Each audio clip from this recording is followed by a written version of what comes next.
Welcome to Channel 17, the Town of Colonie Government Channel.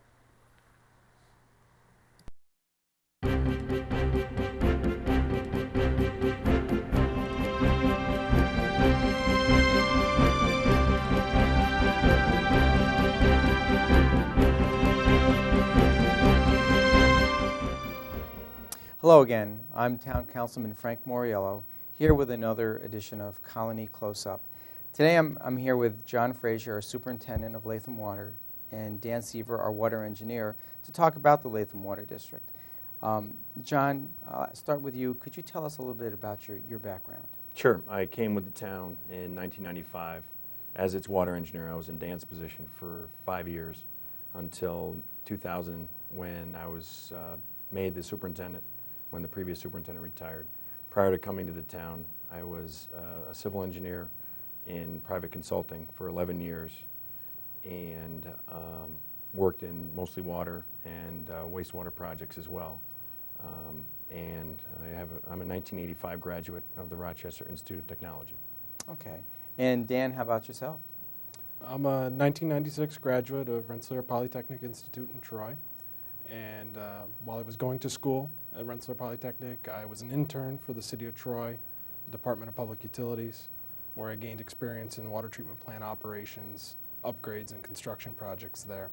In 2000, I started working for the town of Colonie, obtained my professional engineer's license while working here with the town of Colonie, and the position of water engineer, and have been here since 2000. Okay, good, good. Now, John, tell us, what is the Latham Water District? Well, the Latham Water District is really an administrative district. It's called a special district by town law.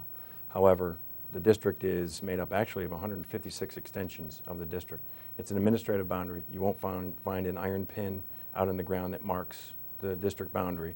What it is, it's a bunch of maps and descriptions that make up the district. However, the importance of being in the district is that when you are part of the district, you are therefore benefited by the district. So a resident of the town of Colonie who is in the water district will not only see a water bill for water used, but will also see a line item on their tax bill in January that says WD001.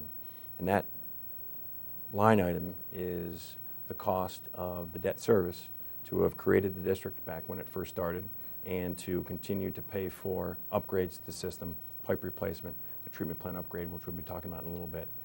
So that's the importance of being in. If you're not in the district, you won't see that line item on your property tax bill. Okay, and how old is the Latham Water District? The district was established back in 1929 to serve basically the hamlet of Latham, and hence its name. But since that time, as I said, it's been extended we're in the 156th extension right now. So on an annual basis, we extend the water district to serve the other areas of the town that weren't originally served, say, at the beginning of the year. Originally, the hamlet of Latham was served, and as development came in, as new projects were built, or as other areas of the town wanted to become part of the district, the administrative boundary was extended to bring those areas into the water district. Okay. Tell us about our source of drinking water. And I'm sure we must have a primary source and secondary sources. What are our sources of water? We do. We have 3 sources that we combine. Generally, however, as you indicated, there is a primary source, and that is the Mohawk River. We also have a set of 5 wells along the river, and we also have the Stony Creek Reservoir in the town of Clifton Park. The reservoir was built in the early 50s, brought online in 1953. Right now, in general, we use that as a backup source. Our primary source is the river along with the wells, and those sources are combined at the head of our water treatment plant, and that's the water source that is treated at the treatment plant.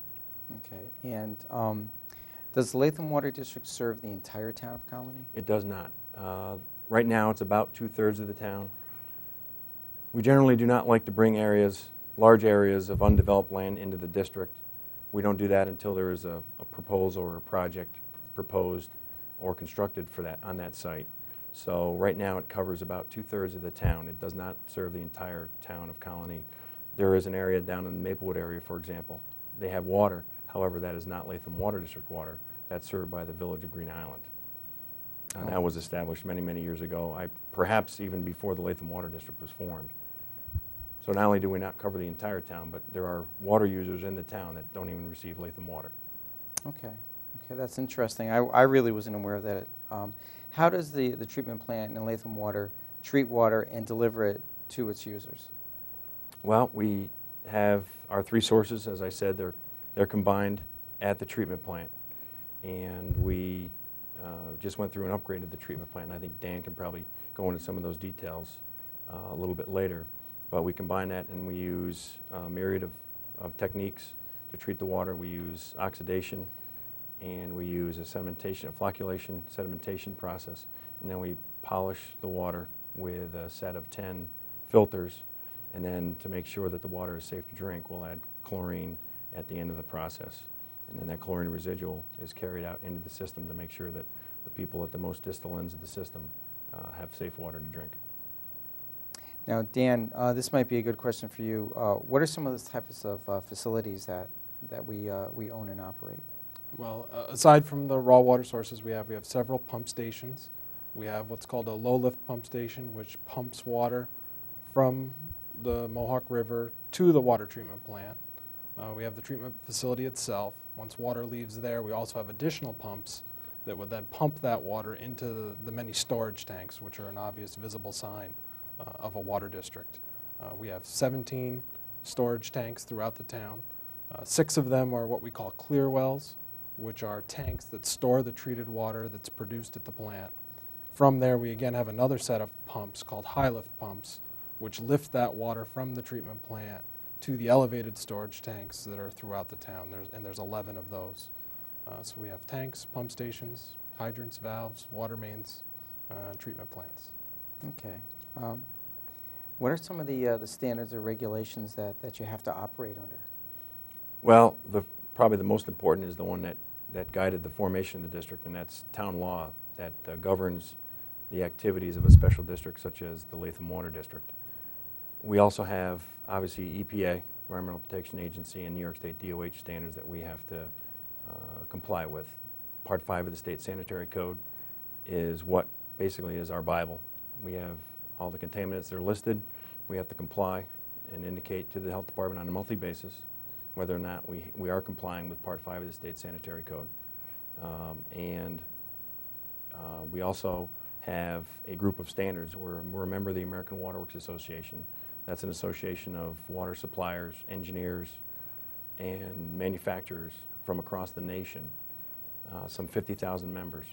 They print standards and guidelines for water purveyors to use, right down to how our chemicals are manufactured at their manufacturing facility, wherever they are, to how we test and chlorinate water mains and our storage tanks.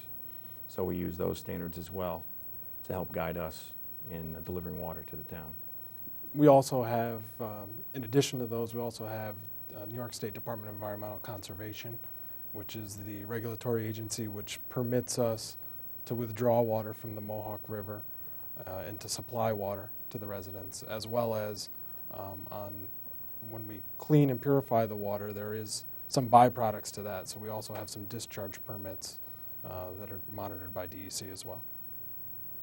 Now, when you talk about the Mohawk River being one of our primary water source, we have intakes in the river itself, and I understand these are environmentally friendly intakes, so there is no issue with any fish or other life getting trapped into the intakes. That's correct. When we went through the design process of the water treatment plant, we had conversations with the Department of Environmental Conservation, and we did what was called a fish study. And we were looking at the impacts of the velocity of withdrawing water through that intake channel, and would it impact aquatic life, fish, their offspring, their fry, and their eggs. So we did a very detailed study in that regard, analyzed that, and determined that there were not significant impacts. We elected to put in, we have a screen at that facility, and the screen is to prevent large debris from entering the pump station.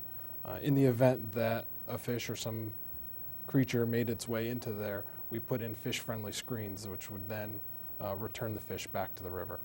And that was an elective that we chose to do. It wasn't a requirement. The study showed that there wouldn't be that impact, but to be proactive in case there was that situation, we put that style of screen in. So we have screens that are at the pumping station, so if any fish are caught in the system, then at that point they're released back into the river. That's correct. Oh, that's interesting. Okay. Our water supply is excellent. You know, we do a great job treating water, but sometimes you get people that complain that their water may be discolored. What are some of the reasons for water being discolored? I know in the springtime we do have our flushing program, and I'll know that once the hydrants have been flushed, I'll notice a slight discoloration in the water. But what are some of the other reasons why the water may be discolored? The most common reason is a water main break. Whenever a water main breaks, all of a sudden the velocity of the water increases and things are moving faster, so it can stir up any sediment that's in the pipe. Another reason could be illegal hydrant usage. That's also common. You know, if somebody was to get on a hydrant and again increase the velocity of the water in that main, it could stir up any sediment that's in the pipe. And when you talk about fire hydrants, who's responsible for clearing the snow around the fire hydrants in the wintertime? Well, John? what we'd like to think is that the residents nearby, the hydrant would take care of that. We do have almost 4,500 fire hydrants in the water distribution system. So for us, you can imagine the task that would be to go out and clean or shovel out each of those fire hydrants. So what we would ask is that if you have a hydrant near your house, that we would appreciate it if you could shovel that out and clear it for the fire department. Because obviously it's important to you and all your neighbors to have that as clear as possible to make sure that the fire department can access that fire hydrant as quickly as possible. We'd like to get out and do all 4,500, but it's just a monumental task to do that. I know some residents call because they do want to maintain their fire hydrants that are in their yards, and people ask if they can actually paint the fire hydrants. I mean, is this something they can do? We don't normally want people to paint the fire hydrants. We have a special paint that we've selected, and obviously surface preparation is important, so you have to make sure that you've cleaned the hydrant, you've scraped off all the rust, and then put the special paint that we've chosen on it that's a significantly durable enamel, so that we know that we can get a certain amount of life out of a hydrant if the preparation is done right. So we would prefer to paint it. If somebody has an issue with a hydrant near their home, they can certainly call us, and we could put that on our list for painting in the future. Okay, no, that's good information for people to know. Now, as far as our water billing is concerned, what type of cycle are we on? How often do we bill residents for their water use? Well, we bill twice a year. However, we've broken the town into 3 billing sections. Probably it goes back many, many years just to make it easier because we have 23,000 accounts. So we've split the town up into 3 sections, generally about even, but there is one section that has about 1,000 more accounts than the smallest section. So we bill everybody twice a year. We send bills out 6 times a year, one for each section. So we'll bill in February and August for our northern section, March and September for our central section, and then April and October for our south section. Okay. And what are our current water rates, and what's the average usage of a residential home? And if you can calculate about what their average bill would be per year or even semi-annually based on the average usage of water and the water rate. We've calculated an annual usage of a residential customer, not all of our customers together, because obviously we have some customers that use a significant amount of water. But for a residential user, it's about 84,000 gallons a year. And our current water rate's $2.10. So that's about $170 a year for water. Okay. For the average user. For the average For the user, average about user. $170. Yeah. Okay. Now, if a customer has any questions about their billing information, this is probably a good time to give us your contact information, phone number, website, email addresses, and such. How can a customer contact the Latham Water District to inquire about their bill or ask any questions? Well, obviously they can mail something to us if they would prefer. They can also call us at 783-2750. The office is open from 7:30 to 4:30 Monday through Friday. Or they can email us at lwd@colonie.org, and that email comes actually to my desk, and then I will pass that on to the appropriate billing clerk. Each of the sections has its own billing clerk. So if you call in you may be talking to, hopefully you're talking to the person who's taking care of your account and has been taking care of your account for some time now. So they're a little bit familiar with your account. But if I get an email, I'll forward the email to that billing clerk so that they have that information. And if necessary, we'll follow up with a phone call too. Okay. Now, as far as determining how much water usage in a residential home or in a commercial business, do most of the residents still read their own meters? All the residents read their own meters unless they've made a special request to have us do it. We are willing to do that for special cases, those who maybe have the meter in a difficult location or are unable because of disability or age to get down in the basement, because that's usually where the meter is found. So if they can't get down there, we will do that. However, our preferred method is to mail reading cards to all of our residential customers. And then hopefully the residential customer goes down in the basement or in their crawl space, writes down the meter reading, and returns the card. It's a pre-addressed, pre-postpaid card, so there is no cost to the homeowner to do that. Just throw it in the mail, and we'll get that. And then we manually input that reading into our billing software. Our commercial customers are read by our own staff so that we can get into the business and get the meter reading. We do that twice a year as well. Now, who actually owns the meters in our homes? Are they owned by Latham Water or by the residents? In the town of Colonie, the resident owns the water meter. In addition, the resident owns, from the curb stop or the shutoff, somebody may be familiar with the metal disc that they see in their front yard. That denotes where the curb or the shutoff valve is. The valve is actually buried 5 feet below grade, but the disc is how we access the curb stop to shut it off with a key. So in Colonie, the homeowner owns everything from that curb stop into the house, including the water meter. Now, how does a person actually read the meter? I understand there are a number of different meters. There are. So it could get a little confusing. How do they read the meter? Well, the easiest one is the one that looks like a car odometer. So it's pretty straightforward from left to right. However, we do have some that look more like a gas meter with the various dials representing the digits of the meter versus the odometer reading. We have a flat dial with just the single dial running around. So that's a little bit more difficult to read. But we do have that example on our meter reading card. So all the customer has to do is to draw in as best they can the representative location of the needle on the dial. So hopefully that makes it a little easier. Okay. Although the odometer certainly is the easiest to read. Okay. Now, one of the other questions that many people ask, believe it or not, is where is the meter located? So in a person's home, where would they actually find the meter? That varies significantly from home to home. In a newer home, you're bound to find it in the basement. We do, however, have homes that have nothing but a crawl space under the first floor. The meter could be there. Or, for example, a raised ranch might have it in a small closet, on that lowest floor, but buried behind a wall. So generally it would be toward the front of the building, only because that's where the water comes in. So if you really needed to find it, or you had no idea where it was, probably the best place to start would be on the wall closest to where you find that disc in your front yard, because that would indicate where the water service would be coming in to the house. Now, also in some houses, there's a little box. What is that box? A few years ago, the district experimented with remote readers. So what would happen is this box would be placed on the outside, and it again had an odometer dial on it. And it was connected to the actual water meter down in the basement or the crawl space with a set of wires. The idea was that the water meter would send a signal to that box, and hopefully that box, the reading on the box would also represent the reading on the meter.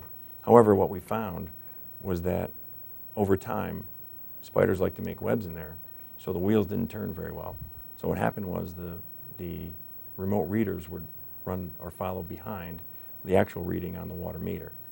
So we found them to be not reliable. So although they still exist, we prefer not to use those readings. We prefer to use the water meter reading.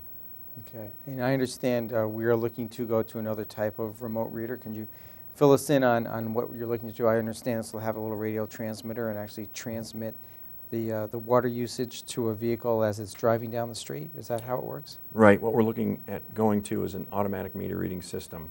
And the system that we are considering as the best for the water district. And from a reliability standpoint and cost standpoint, I think we like this, the automatic meter reading system I'm going to explain. It's basically a radio device that's attached to the head of the meter. It's literally going to be sending out a radio frequency with the meter reading on it. So what we will do is we will have staff in a vehicle riding around the town with a device looking for all those meter readings. And it will pull all those meters and look for that radio frequency. And then when it receives it, it'll download it on the reading device. The reader will then come back to the office and simply connect that to a computer in the office. And the computer and the reader will talk, and all that information will be downloaded into the computer and then transferred into our billing system. It's going to help us tremendously in several respects. First of all, we won't have that problem with those meter reading cards that don't always get sent back, because that does happen. A significant number of people don't return the cards. Well, we won't have to do that anymore. We won't have to bother the customer. We won't have to hope we get the card back. So we'll always get a reading. Also, as I said before, we manually input. When we receive the card, we manually input that meter reading. There can be errors in doing that. We have 23,000 accounts. You're bound to make some mistakes. So the computer would hopefully eliminate those kinds of mistakes. In addition, we should be able to read the entire town in just a few days. So where it takes us several weeks to mail cards and wait for cards to come back, we're going to be able to go out and read the entire town in less than a week and generate bills from that 1 week-long meter reading session. How long do you think it's going to take before the system is actually phased into operation?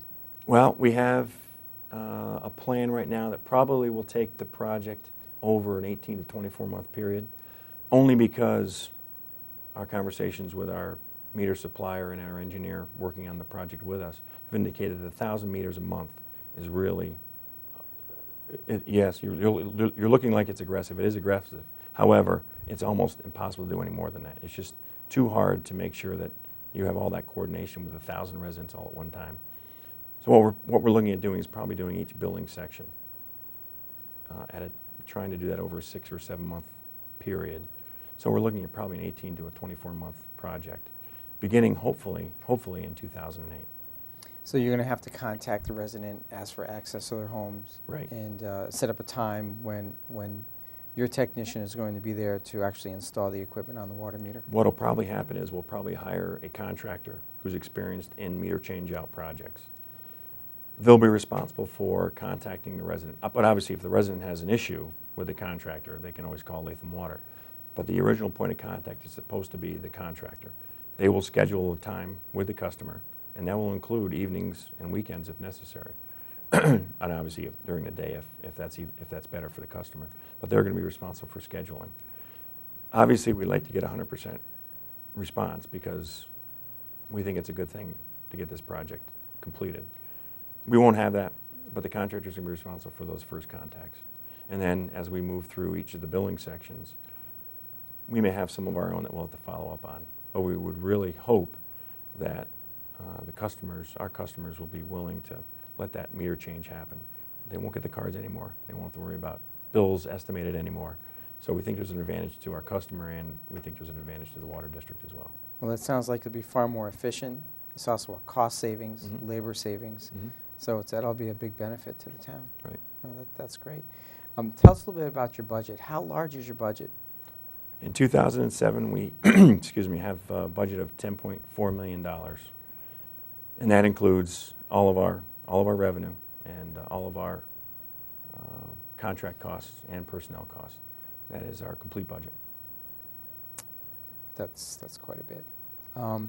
In 2005, we had just completed a $24 million upgrade to Mhm. our Latham water plant. Mm-hmm. Could you tell us a little bit about what was done, what needed to be upgraded?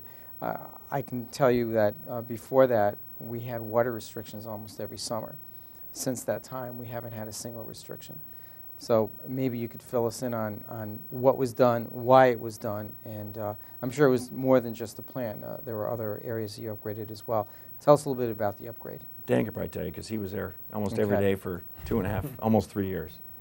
Well, in terms of the water restriction issue, prior to doing this $24 million project, the water treatment plant was at its maximum capacity in the summertime, with people watering their lawns, which is typically our peak season, warm weather. Everybody wants to keep their lawns nice and green. So we were at the maximum flow rate of the plant. So, and in some instances, on some days, we were actually exceeding it. So we would institute water restrictions. So a major portion of the upgrade was to increase the capacity, and that's why we haven't had them since. It was a very large project. It included rebuilding a good portion of the water treatment plant.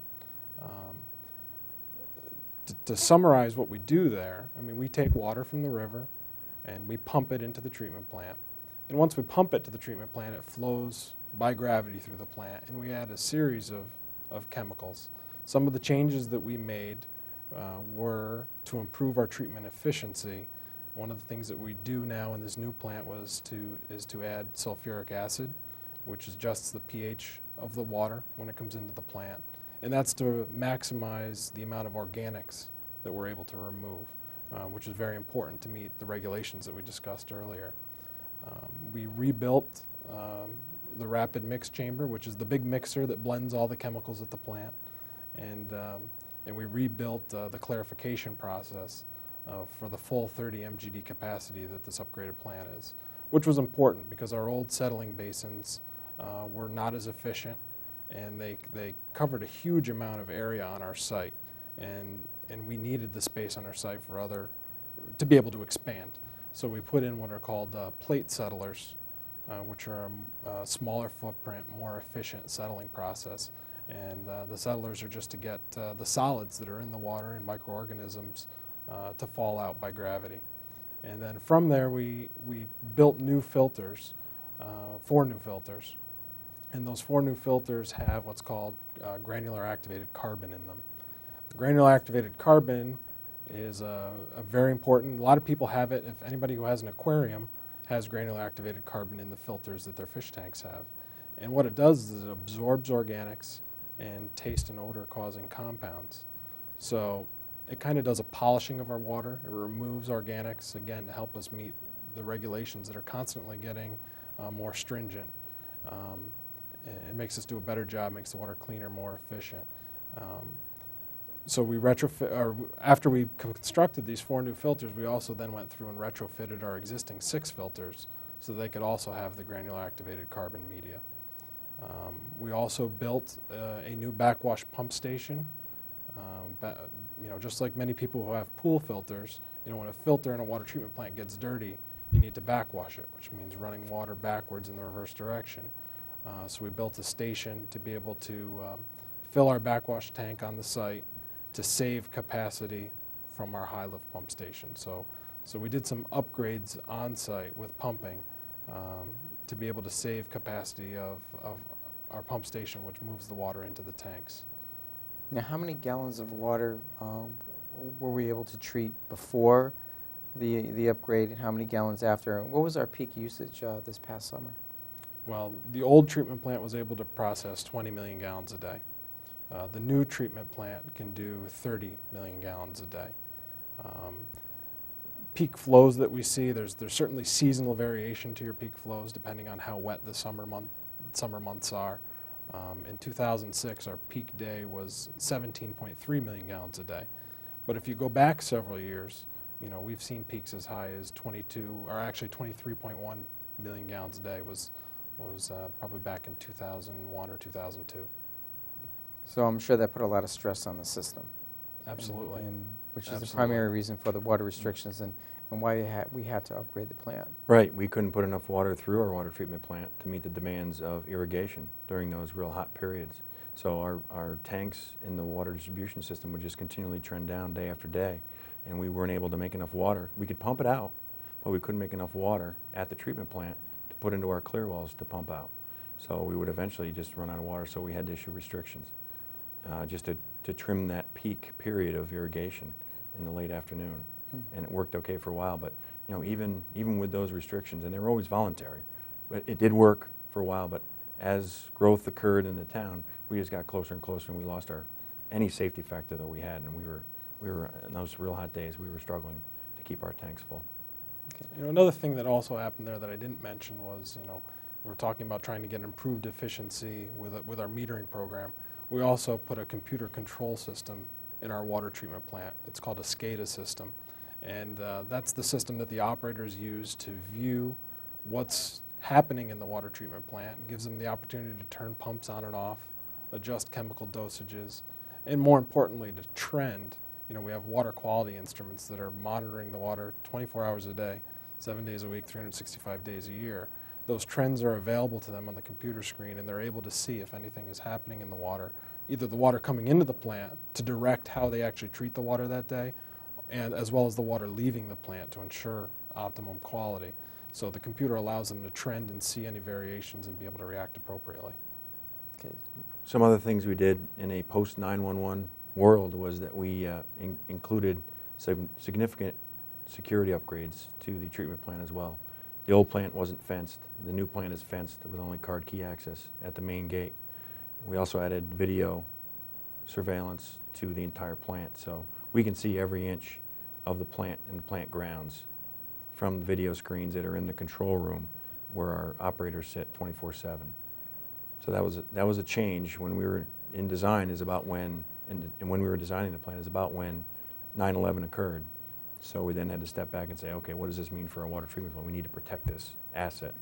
And so we included significant, probably in the tune of millions of dollars, to the treatment plant project, included security upgrades as well. Including door locks and door alarm locks. There's like controlled key access to get into certain areas of the plant, as well as all of our staff have to have a special card to be able to unlock doors. Oh, that's interesting. What are some of the projects that you've completed this past year at the treatment plant and throughout the district? Well, we've had our most recent project was the Turner Lane and Schuyler Road water main replacement project. We replaced 3,500 feet of 8-inch water main along Turner Road and then our lane, and about 1,500 feet along Schuyler Road. We were replacing water mains that were aged and were showing an increased number of breaks, water main breaks. And what do you have planned for 2008 as far as improvement projects? Probably the project is the meter changeout project. It's about a $6.5 million project, so it's going to take a significant amount of our borrowing assets and our own time. So we can only take so many projects on to be realistic to get it completed. So right now we're targeting that meter changeout project as our large capital project for 2008. Okay. Yeah, the other project that we had going on over the past year is a Department of Public Works project, not specific just to Latham Water, and that was the implementation of our asset management software called CityWorks. And CityWorks is a piece of software that runs on top of our geographic information system.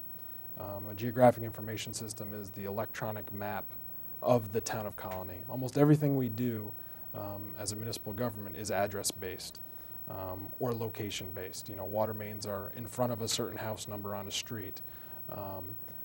This computerized, you know, so the GIS, we have all of our water mains, valves, hydrants, water services on that, where we can click on any one of those assets and find out information, when it was installed, what material it's constructed of, the location of that round disc or curb stop that John mentioned for the water shutoff to every customer's water service.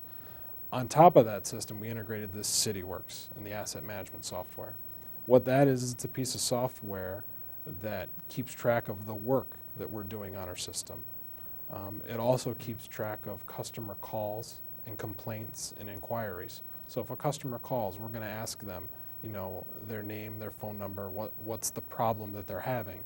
And we've predefined a series of codes or common complaints or questions that they're asking, and we categorize them. And then we also then from there dispatch service requests or work orders. So if somebody calls and says, I was driving down Wolf Road and there was a valve cover missing. And so what we would do is take that call, route that, categorize it and route that complaint to our maintenance garage, and they would dispatch somebody out to investigate that problem and replace the cap. So we're doing that for billing complaints, we're doing that for water quality complaints, maintenance complaints in their distribution system. So that's a major project, and we've kind of phased that in. At this point, we're mainly using it for billing inquiries and water quality complaints, and we're going to roll that out to our garage staff and our construction inspectors in the next couple of months. So that just makes us more efficient, and we're able to Absolutely. respond to concerns and complaints and questions much quicker. Right. That's correct. Oh, that's good. That's good. I think the project you have for 2008 with the upgrade of the water meters is going to be a very good benefit to the town. Yeah, we're excited about that. It's been on the capital plan for several years, but only recently did it move to the top of the list because there are so many projects that have to get done. But it's one of those projects that, in essence, pays for itself because there will be efficiencies added. There will be, because meters, when they age, tend to run slower, will be replaced and they'll be more accurate, reflecting more appropriately the water used at the commercial business or the residence. Now, what I'd like to do just in closing is, once again, if there are any other questions, any questions we missed, if anyone has any additional questions about some of the subjects we touched on today, could you once again just give the phone number, the address, email address and such so they can, again, ask you these questions? Sure. Obviously by phone, they can get a hold of us at 783-2750. Our mailing address is 347 Old New Skinner Road, Latham, 12110, or they can email us at lwd@colonie.org.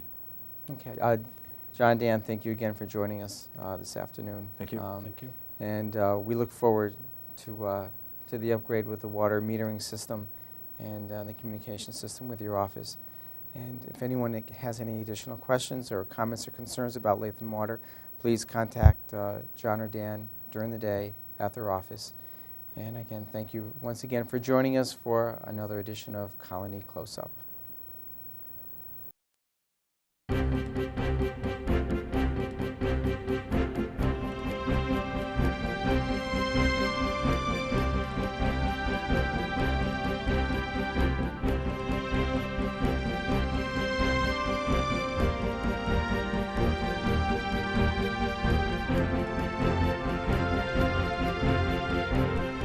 Welcome to Channel 17, the Town of Colonie Government Channel.